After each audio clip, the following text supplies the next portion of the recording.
Bonsoir bien-aimés, bonjour, ça dépend de l'heure dans laquelle vous vous trouvez. Nous voici encore ce soir pour notre partage ce mercredi et pour notre prière. Voilà pourquoi nous voulons prier avant de passer dans la lecture de la parole. Seigneur éternel, mon Dieu, mon roi papa, nous te recommandons ces précieux instants en tes bonnes et saintes mains.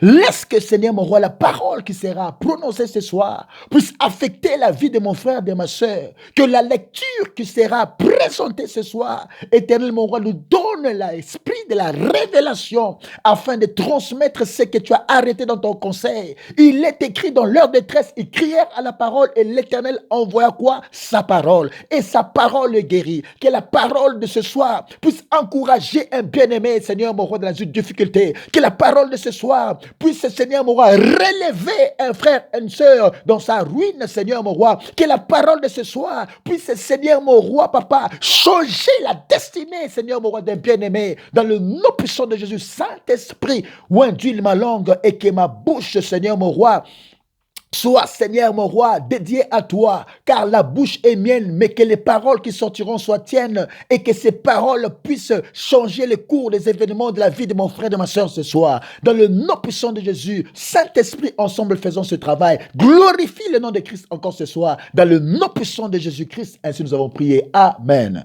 Oui, bien-aimés, alors que nous avons fait cette prière, nous voulons lire rapidement dans trois passages différents. Le premier passage, c'est dans Job chapitre 3, à compter du 11e verset jusqu'au 16e verset et puis 24-26. Le deuxième passage, c'est dans Lamentation de Jérémie chapitre 3, 1 à 8 et puis 14 à 20. Et le troisième passage, c'est dans Psaume 73 ou 73, de 2 à 5 et puis 12 à 14. Nous lisons rapidement au nom du Seigneur, Job 3, Verset 11. Pourquoi ne suis-je pas mort dans le ventre de ma mère? Pourquoi n'ai-je pas expiré au sortir de ses entrailles? Pourquoi ai-je trouvé des genoux pour me recevoir et des mamelles pour m'allaiter? Je serai couché maintenant, je serai tranquille. Je dormirai, je reposerai avec le roi et les grands de la terre, qui se bâtirent des mausolées avec des princes qui avaient de l'or et qui remplirent d'argent leur demeure.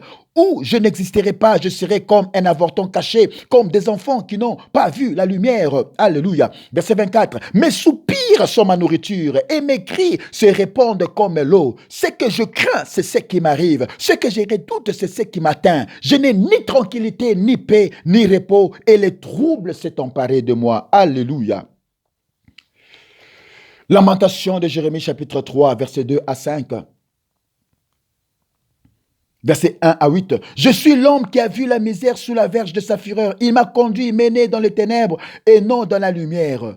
Contre moi, il tourne et retourne sa main tous les jours. Il a fait dépérir ma chair et ma peau. Il a brisé mes os. Il a bâti autour de moi. Il m'a environné de poison et de douleurs. Il me fait habiter dans les ténèbres comme ceux qui sont morts de longtemps. Il m'a entouré d'un mur pour que je ne sorte pas. Il m'a donné de pesantes chaînes. J'ai beau crier et implorer du secours, il ne laisse pas accès à ma prière. Verset 22 à 23. Les bontés de l'Éternel ne sont pas épuisées. Alléluia. Verset 14, pardon. 14 à 20. Je suis pour tout mon peuple un objet de raillerie, chaque jour l'objet de leur chanson. Il m'a rassasié d'amertume, il m'a enivré d'absinthe, il a brisé mes dents avec des cailloux, il m'a couvert de cendres, tu m'as enlevé la paix, je ne connais plus le bonheur. Et j'ai dit, ma force est perdue, je n'ai plus d'espérance en l'Éternel. Quand je pense à ma détresse et à ma misère, à l'absinthe et au poison, quand mon âme s'en souvient, elle est abattue au-dedans de moi. Alléluia. Le dernier passage, c'est dans le livre de Psaume 73 ou 73, à partir du deuxième verset. Toutefois, mon pied allait fléchir, mes pas étaient sur le point de glisser, car j'ai porté envie aux insensés en voyant le bonheur des méchants. Rien ne les tourmente jusqu'à leur mort, et leur corps est chargé d'un bon point. Ils n'ont aucune part aux souffrances humaines. Ils ne sont point frappés comme le reste des hommes. Verset 14 à 20. Chaque jour, je suis frappé. Tous les matins, mon châtiment est là. Si je disais, je veux parler comme eux, voici, je trahirais la race de tes enfants. Quand j'ai réfléchi là-dessus pour m'éclairer, la difficulté fut grande à mes yeux, jusqu'à ce que j'eusse pénétré dans le sanctuaire de Dieu et que j'eusse pris garde au sort final des méchants. Oui, tu les places sur des voies glissantes, tu les fais tomber et les mets en ruine. En quoi Et quoi? Et un instant, les voilà détruits. Ils sont enlevés, anéantis par une faim soudaine. Comme un songe au réveil, Seigneur, à ton réveil, tu repousses leur image. Parole du Seigneur. Alléluia. Le thème de notre message ce soir, nous l'intitulons Le silence de Dieu. Le silence de Dieu. Nous connaissons bien la vie de ces trois contemporains ou de ces trois personnages. Ces trois personnages ont vécu des situations peut-être similaires pour lesquelles ils avaient besoin de l'intervention de Dieu, mais cependant Dieu était silencieux. Cependant Dieu ne réagissait pas par rapport à leurs difficultés, par rapport à leurs problèmes, par rapport à ce qui tourmentait à leur vie. Voilà pourquoi même quand nous nous basons même sur la vie de Job, et il y a un chanteur qui avait chanté ceci pour contredire l'autre chant, parce qu'un autre chanteur avait chanté « Donne-moi la foi de Job ». Mais l'autre a répliqué en disant « Ne me donne pas la foi de Job, donne-moi la foi qui m'est propre, qui me convient ». Parce qu'en réalité, il ne voulait pas passer par les mêmes tribulations que Job. Parce qu'aujourd'hui, si nous disons « Donne-moi la foi de Job », c'est-à-dire que vous pouvez passer les mêmes péripéties de la vie de Job. À des fois, vous ne serez pas capable de résister comme a résisté Job. Alléluia. C'est pourquoi ce chanteur a dit, ne me donne pas la foi de Job, donne-moi la foi qui me convient. Alléluia. Alors nous connaissons la vie de Job. Job, c'était un bien-aimé de l'Éternel. Voilà pourquoi Dieu a vanté même Job alors qu'il y avait le conseil de Dieu et le malin est venu à ce conseil à cause de la permission de Dieu. Et Dieu a commencé à vanter Job auprès du Satan, du diable, du malin en disant, as-tu vu mon serviteur Job? As-tu vu comment il me craint? Comment il marche dans la crainte de la sainteté? Le malin lui a répondu, s'il te craint, c'est parce que tu lui as donné des richesses et des matériels. S'il te craint, c'est parce qu'il a une bonne vie. S'il te craint, c'est parce que tu lui as donné des enfants et une femme. S'il te craint, c'est parce qu'il a bonne mine. Mais touche seulement à ses biens et tu verras comment il va te régner. C'est alors que la permission de Dieu intervint. Dieu a permis au diable de toucher la vie de Job. Et c'est alors que les événements fâcheux sont arrivés dans la vie de Job. En un jour, Job a perdu toute sa richesse.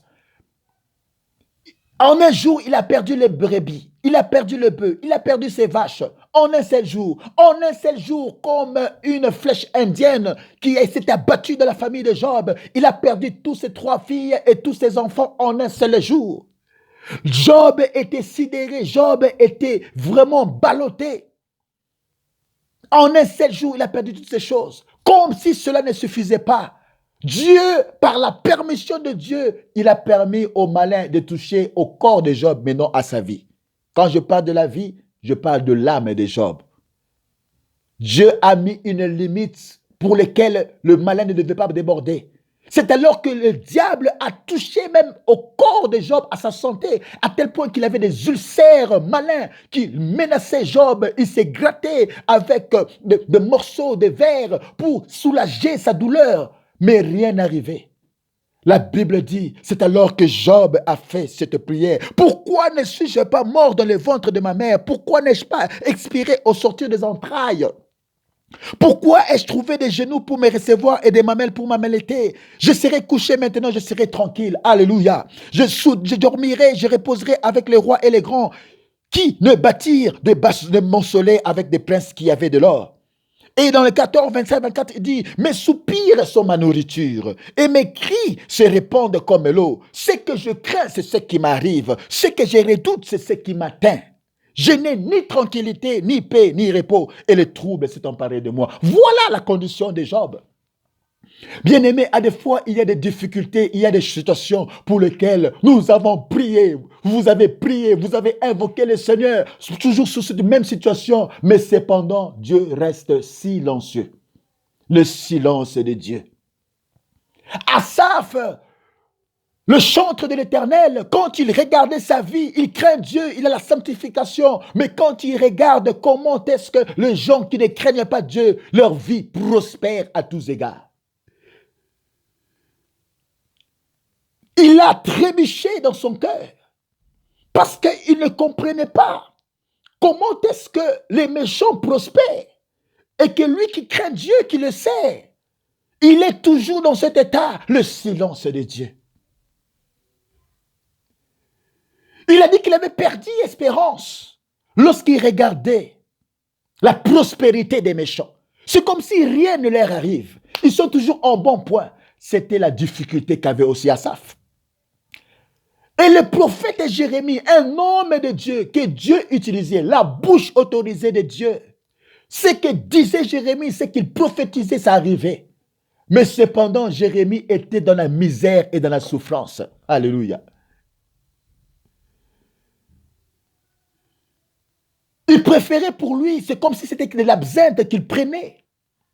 En voyant toutes ces choses qui se déroulaient dans sa vie. Jérémie était aussi dans la même situation parce que Dieu ne répondait pas par rapport à sa situation. Jérémie était dans la lamentation. Quand on parle de lamentation de Jérémie, ce sont des pleurs de Jérémie. Jérémie s'est lamenté. Une personne ne se lamente pas lorsqu'elle est en bonne santé. Une personne ne se lamente pas lorsqu'elle est dans une bonne situation. C'est quand tout va mal. Et dans cet état de cause, Dieu ne dit absolument rien. C'est pourquoi Jérémie s'est lamenté, il dit, je suis l'homme qui a vu la misère sous la verge de sa fureur. Et il a commencé à voir que c'était Dieu qui était derrière sa misère. Voilà pourquoi il s'en prenait à Dieu. Il dit, tu tournes contre moi ta main tous les jours. Tu fais dépérir ma chair et ma peau. Tu as brisé mes os. Tu as bâti autour de moi. Tu m'as environné de poisons et de douleurs. Alléluia. C'est ce que disait Jérémie dans la lamentation de Jérémie. Il poursuit, il m'a entouré des murs pour que je ne sorte pas. Il m'a donné des pesantes chaînes. J'ai beaucoup crié et imploré du secours. Il ne laisse pas accès à ma prière. Jérémie voyait comme si Dieu ne laissait pas accès à sa prière. C'est pour simplement dire que c'était le silence de Dieu. Malgré sa condition, malgré son état, Dieu ne laissait pas accès à sa prière. C'est ce que lui pensait, c'est ce que lui voyait, c'est ce que lui comprenait. Parce que quand Dieu ne donne pas accès à votre prière, ça montre qu'il n'y a pas d'exaucement. Dieu ne dit rien, Dieu ne dit mot, c'est le silence de Dieu. Voilà pourquoi il s'en prenait à Dieu en disant, tu ne laisses pas accès à ma prière. Parce qu'en réalité, la joie d'un homme et d'une femme, c'est l'exaucement. Lorsque nous prions et que nous sommes exaucés, c'est un miracle. Mais quand nous prions pour une situation et que nous ne voyons pas des résultats, c'est comme si l'accès à notre prière est fermé. Et c'est en ce moment-là que nous pouvons constater qu'il y a un silence de Dieu. Le silence de Dieu, alléluia. C'est ce qu'a constaté Jérémie, c'est ce qu'a constaté Asaph, c'est ce qu'a constaté Job. Bien-aimé, j'aimerais dire à quelqu'un ce soir, toi qui passes aussi peut-être la même situation, tu as prié des années pour la même chose, la même situation, mais tu vois comme si Dieu ne répond pas. Le silence de Dieu. Mais j'aimerais te dire ce soir que le silence de Dieu n'est pas synonyme de l'absence de Dieu. Le fait que Dieu soit silencieux par rapport à ta préoccupation, par rapport à la difficulté que tu es en train de traverser, ne signifie pas l'absence de Dieu. Dieu se trouve même dans le noir dans lequel tu te trouves. Dieu se trouve dans la difficulté dans laquelle tu te trouves. Dieu se trouve dans les problèmes dans lesquels tu te trouves. Ce n'est pas à dire qu'il ne voit pas comment tu souffres. Ce n'est pas à dire qu'il ne voit pas la préoccupation de ton problème. Le silence de Dieu n'est pas l'absence de Dieu. Dieu peut être silencieux, mais il n'est pas absent. Dans ce silence, il est présent.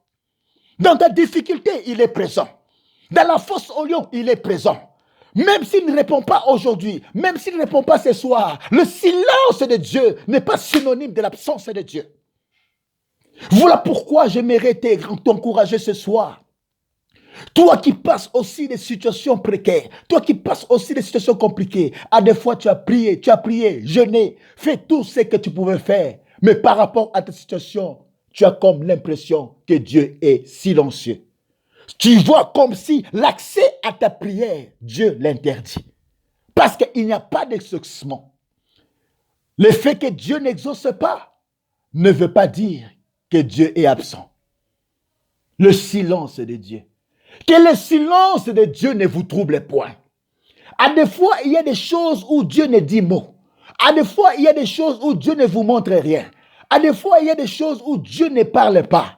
par rapport à votre situation, à la réalité que vous êtes en train de vivre. C'est le silence de Dieu. Mais j'aimerais nous dire ce soir, face au silence de Dieu, quelle attitude peux-tu avoir face au silence de Dieu? Quand Dieu ne répond pas à ta prière, quand tu ne vois aucun indice de l'exaucement par rapport à ta situation, alors que Dieu est silencieux, le plus important, c'est l'attitude que vous devez adopter face au silence de Dieu. Je reprends pour dire que le silence de Dieu n'est pas synonyme de l'absence de Dieu. Même dans la difficulté dans laquelle tu te trouves, Dieu est présent. Son silence n'est pas son absence, mais son silence dit beaucoup. Alléluia. Ça peut dire, attends.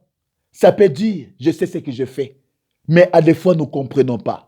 Mais maintenant, la plus grande question que nous nous posons, quelle attitude adopter face au silence de Dieu? Bien-aimé, la première attitude, lorsque Dieu ne répond pas, lorsque Dieu est silencieux et qu'il ne répond pas par rapport à la prière que tu as faite, tu as comme l'impression que l'accès à ta prière, Dieu ne fait pas accès à ta prière, à votre prière. L'attitude que vous devez avoir face au silence de Dieu, la première attitude, vous devez vous abstenir à faire le mal.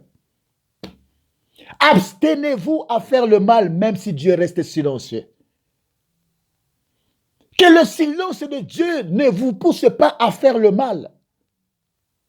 Comme Dieu ne me répond pas, j'abandonne de prier. Comme Dieu ne me répond pas, j'abandonne la foi. Comme Dieu ne me répond pas, depuis des années, sur la même situation, c'est que j'abandonne de prier.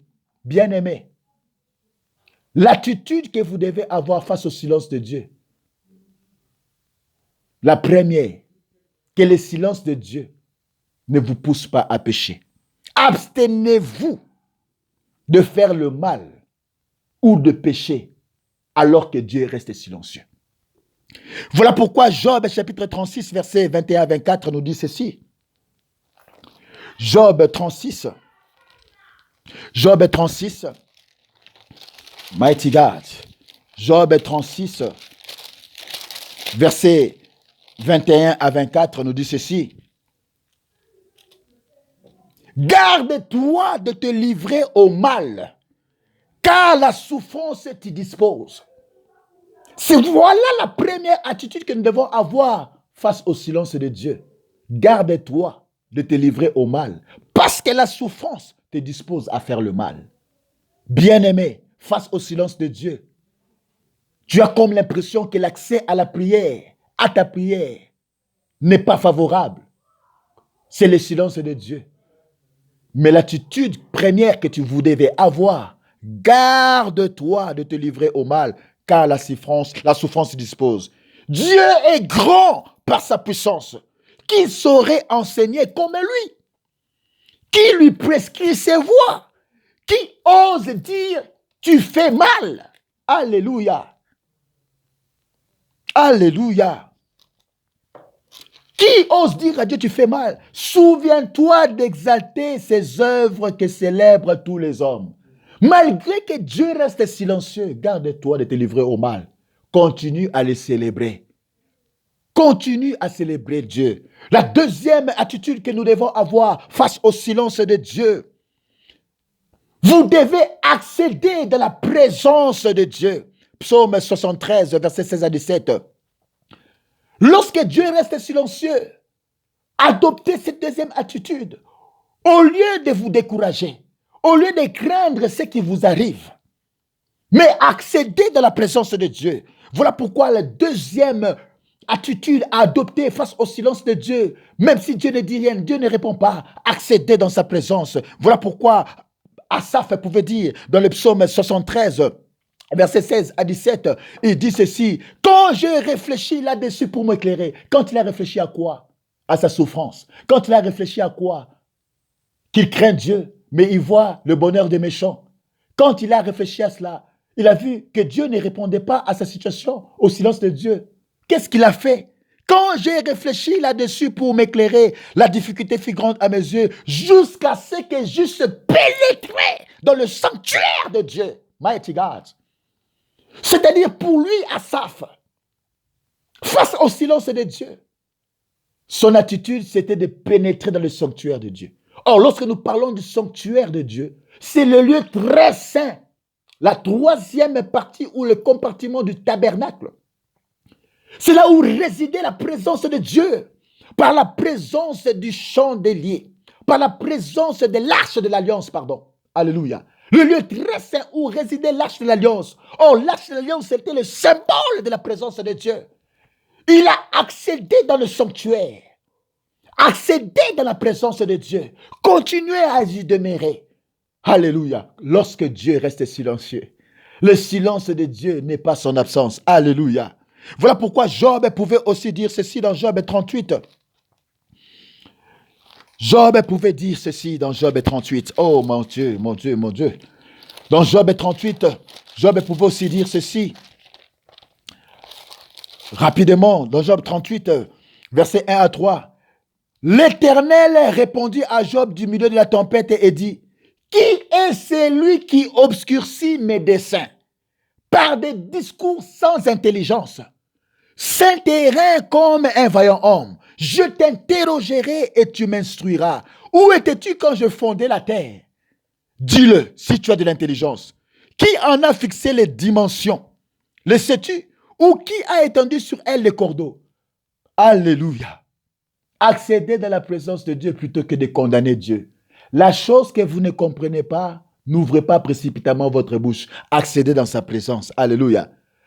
Tellement que Dieu était silencieux, Job condamnait Dieu. Mais Dieu l'a répliqué en disant, qui est celui qui obscurcit mes desseins? Le fait que Dieu ne dise mot ne veut pas dire que Dieu est absent. Il était présent dans la difficulté de Job. Voilà la deuxième attitude que nous devons avoir. Accéder dans le sanctuaire de Dieu, qui est la présence de Dieu. Et la troisième attitude que nous devons avoir face au silence de Dieu.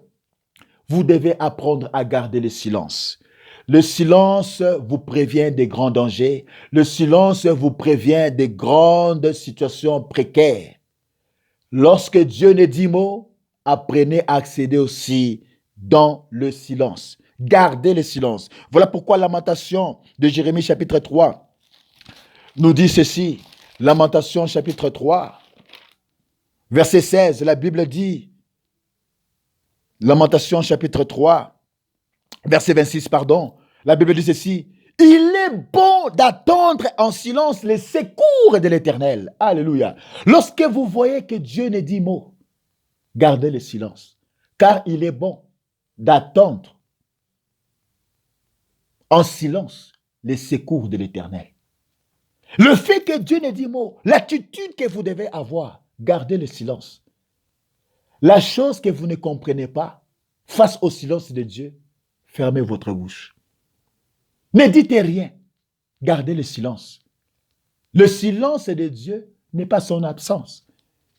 Dieu des fois ne peut rien vous dire. Dieu des fois ne peut rien vous révéler. Mais gardez le silence. Voilà l'attitude que vous devez avoir. Parce que Job dit dans le verset 26, il est bon d'attendre en silence les secours de l'Éternel. Son secours viendra. Parce que son silence n'est pas synonyme de son absence. Alléluia. La quatrième attitude que nous devons avoir face au silence de Dieu. Ayez toujours confiance en Dieu. C'est pourquoi Asaph pouvait dire dans le psaume 73, 73, ceci, qui est très important, à partir du verset 21. Oh mon Dieu, 73, verset 21 à 26, Asaph dit ceci. Lorsque mon cœur s'est grisé, pourquoi son cœur s'est grisé? À cause de la prospérité des méchants. Et que je me sentais percé dans mes entrailles, parce que Dieu restait silencieux face à sa préoccupation. J'étais stupide et sans intelligence, j'étais à ton égard comme les bêtes. Cependant, je suis toujours avec toi. Tu m'as saisi la main droite, tu me conduiras par ton conseil, puis tu me recevras dans la gloire. Quel autre ai-je au ciel que toi, et sur terre, je ne prends plaisir qu'en toi. Ma chair et mon cœur peuvent se consumer. Dieu sera toujours le rocher de mon cœur et mon partage. Alléluia. Bien-aimé, il avait confiance en Dieu malgré le silence de Dieu. Ayez toujours confiance en Dieu malgré son silence. Et c'est pourquoi Jérémie pouvait encore dire ceci dans Lamentation chapitre 3, versets 21 à 24. Il dit ceci, voici ce que je vais repasser en mon cœur. Bien aimé, le silence de Dieu n'est pas son absence. La quatrième attitude que vous pouvez avoir, ayez toujours confiance en Dieu. C'est pourquoi Jérémie pouvait dire, voici ce que je vais repasser en mon cœur, ce qui me redonnera de l'espérance. Les bontés de l'Éternel ne sont pas épuisées, ses compassions ne sont pas à leur terme. Elles se renouvellent chaque matin. Oh mighty God, oh que ta fidélité est grande. Alléluia. Continuez à espérer en Dieu malgré son silence. Voilà l'attitude que vous devez avoir. Parce que Dieu finira par vous répondre. Alléluia. C'est pourquoi Lamentation, Jérémie pouvait dire, voici ce que je vais repasser dans mon cœur. Malgré le silence de Dieu, malgré que Dieu ne me répond pas, malgré ma situation, malgré mes épreuves, malgré que je vois, que je sens comme si l'accès à ma prière, Dieu ne le fait pas prévaloir. Mais je continuerai à espérer en lui. Voici ce que je vais repasser à mon cœur. Ce qui me redonnera de l'espérance.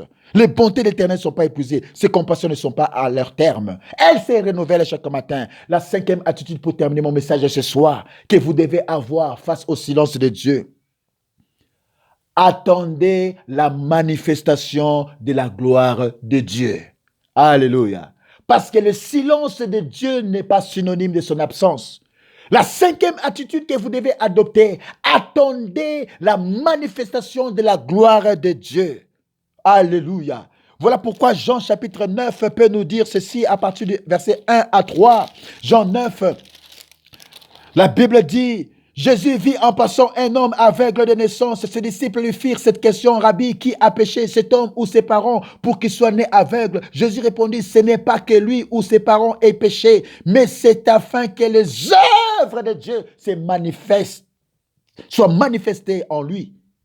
Alléluia. Attendez la manifestation de la gloire de Dieu. Cet aveugle pouvait aussi se poser les mêmes questions. Dieu était silencieux durant toute sa naissance. Depuis sa naissance, Dieu était silencieux. Jusqu'à l'âge adulte, Dieu était silencieux. Mais il a attendu la manifestation de la gloire de Dieu. Attendez la manifestation de la gloire de Dieu. Alléluia. Voilà pourquoi cet aveugle a vu. Dans votre vie, il y aura toujours un jour. Il y a un jour pour lequel Dieu va se manifester. Et ce jour, quand il va sonner, quand il va s'élever, vous allez oublier tout le temps de souffrance que vous avez passé. Voilà pourquoi je vous dis ce soir, le silence de Dieu n'est pas synonyme de son absence. Quand vous adoptez ces 5 attitudes, or le chiffre 5, c'est le chiffre de la grâce, vous vivrez la grâce de Dieu. Et Dieu sera de votre côté. Que Dieu vous fortifie face au silence de Dieu. Nous voulons prier. Tu vas déclarer après moi, Seigneur, face à ma situation, que ton silence ne me fasse pas perdre la foi. Accorde-moi une foi suffisante. Viens au secours de mon incrédulité. Viens au secours de mon incrédulité. Viens au secours de ma faiblesse. Viens au secours de la position que j'occupe présentement parce que je vois que tu es silencieux. Je ne veux pas ouvrir ma bouche inutilement pour dire n'importe quoi. Parce que Job ne comprenait pas ce que Dieu était en train de faire. Il a voulu commencer à discuter avec Dieu parce que Dieu était silencieux. Seigneur, je ne veux pas dire n'importe quoi. Soutiens-moi face à ton silence. Prions au nom du Seigneur. Alléluia. Bien-aimé, éternel, mon roi papa, toi, notre Père, Seigneur, mon Dieu, mon roi, je te recommande mon frère, ma soeur, présentement, qui est en train de prier avec moi. Par rapport à la situation qui la préoccupe, par rapport à la situation difficile qu'elle est en train de passer, éternel mon roi, pour lequel tu restes silencieux. Seigneur, ton silence n'est pas synonyme de ton absence. Papa, soutiens la foi de mon frère, soutiens la foi de ma soeur, par rapport à la situation qu'elle a, par rapport au Seigneur mon roi, à la difficulté qu'elle rencontre. Il y a des années qu'elle prie sur la même situation, qu'elle prie sur le même problème. Éternel mon Dieu, mon roi, papa, viens au Seigneur secours, Seigneur mon roi, de sa foi. Viens au secours peut-être de son incrédulité. Viens au secours peut-être, Seigneur éternel, mon roi, de son impatience. Éternel, mon Dieu, mon roi, papa. Manifeste ta main dans sa vie, Seigneur mon roi. Manifeste ta main dans sa vie, Seigneur mon roi, papa. Qu'elle ne puisse pas divaguer. Qu'elle ne puisse pas faire sortir des paroles contre toi. Éternel mon roi, parce que ton silence ne veut pas dire ton absence. Nous te prions ce soir, papa, pour tous les bien-aimés qui sont dans ces difficultés. Dans le nom puissant de Jésus, viens au secours, éternel mon roi, de la foi, éternel mon roi, de mon frère et de ma soeur. Bien-aimé, prie avec moi encore ce second point de prière. Répète après moi, Seigneur, j'attends la manifestation de ta gloire. Manifeste ta gloire, papa, par rapport à ma situation, par rapport à mon problème. Comme cet aveugle de naissance qui a passé toute son enfance aveugle. Tu étais silencieux jusqu'au temps fixé. La manifestation de la gloire de Dieu s'est produite dans cette aveugle naissance. Car Jésus a dit, ce n'est pas à ce que lui a péché ou que ses parents aient péché, mais c'est afin que la gloire de Dieu soit manifestée dans sa vie. Répète après moi, Seigneur, j'attends la manifestation de la gloire par rapport à ma situation. Dans le nom puissant de Jésus, nous prions, alléluia. Éternel mon roi, tous les bien-aimés qui sont en attente d'une promesse. Yahweh, papa, ils sont en attente d'une promesse. Ils sont en attente de la manifestation de ta gloire. Étends ta main, Seigneur mon roi, par rapport à leurs difficultés, par rapport à leur situation, alors que tu es silencieux. Éternel mon roi, qu'ils gardent, Seigneur mon roi, papa, oh Yahweh, Seigneur, ta présence, qu'ils accèdent à ta présence dans une attente plausible de la manifestation de ta gloire, car ton silence n'est pas synonyme de ton absence. Éternel, quand tu es silencieux, tu sais ce que tu es en train de faire dans la vie de mon frère. Tu sais ce que tu es en train de faire dans la vie de ma soeur. Tu sais ce que tu es en train de faire dans la vie de mon bien-aimé qui est en train de prier ce soir ou ce matin. Éternel, mon roi, que la manifestation de ta gloire soit, Seigneur, dans sa vie et qu'elle puisse vivre le miracle attendu dans le nom puissant de Jésus, de la manière que tu t'es manifesté dans la vie de cet aveugle. De la même manière, manifeste-toi dans la vie de mon frère, de ma soeur, dans ce problème, dans cette situation pour lequel tu restes toujours silencieux. Dans le nom puissant de Jésus-Christ, manifeste ta gloire. In the name of Jesus. Amen. Soyez bénis, bien-aimés. Accédez dans la présence de Dieu. Continuez à demeurer dans la présence de Dieu. Le silence de Dieu n'est pas son absence. Nous sommes arrivés à la fin de notre message ce soir. Bien-aimés, si vous voulez soutenir notre ministère, parce que nous avons besoin de matériel pour un appui à ce ministère, que ce soit laptop ou ordinateur portable, nous avons besoin de lumière, nous avons besoin de caméras. Partout où vous êtes, si vous pouvez soutenir ce ministère pour mieux faire encore le travail, Dieu vous bénira. Alléluia. Vous pouvez nous contacter à notre numéro plus 27 78 425 27 26. Je réponds plus 27 78 425 27 26. Nous sommes établis en Afrique du Sud à Johannesburg. Et Dieu va vous bénir abondamment. Soyez bénis. On se retrouve à la prochaine occasion. In the name of Jesus. Amen.